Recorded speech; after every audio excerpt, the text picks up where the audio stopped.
పార్వతీపురం మన్యం జిల్లా కేంద్రంలో మాజీ ఎమ్మెల్యే అలజంగి జోగారావు సారథ్యంలో నియోజకవర్గ వ్యాప్తంగా గల మహిళలు, వైసీపీ నాయకులు, కార్యకర్తలు సమక్షంలో కల్తీ మద్యంపై నిరసన తెలుపుతూ ఆర్టీసీ కూడలి వద్ద గల వైఎస్ఆర్ విగ్రహం వద్ద నుంచి ఎక్సైజ్ స్టేషన్ వరకు ర్యాలీ చేపట్టారు. ఈ మేరకు నియోజకవర్గ వ్యాప్తంగా గల మద్యం దుకాణాలలో కల్తీ మద్యాన్ని నివారించాలని, అలాగే బెల్ట్ షాపులను తొలగించాలని కోరుతూ ఎక్సైజ్ అధికారులకు వినతిపత్రం అందజేశారు.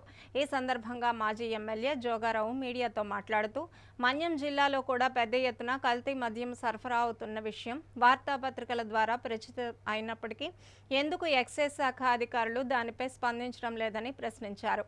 యథేచ్ఛగా నకిలీ మద్యం తయారు చేస్తూ రాష్ట్ర వ్యాప్తంగా సరఫరా చేస్తూ పూర్తి ఆధారాలతో సహా వారి పార్టీ నాయకులు పట్టుబడినా ఇప్పటి వరకు నోరు మెదపని సీఎం చంద్రబాబు నాయుడు హఠాత్తుగా ఈ కేసుపై దర్యాప్తు కోసం సిట్ను ఏర్పాటు చేయడం హాస్యాస్పదమన్నారు. నకిలీ మద్యంపై తక్షణమే రాష్ట్ర ప్రభుత్వం సిబిఐ ఎంక్వైరీ వేసి దోషులను కఠినంగా శిక్షించాలని, ప్రజల ప్రాణాలను రక్షించాలని డిమాండ్ చేశారు. ఈ కార్యక్రమంలో వైసీపీ నాయకులు, కార్యకర్తలు పాల్గొన్నారు.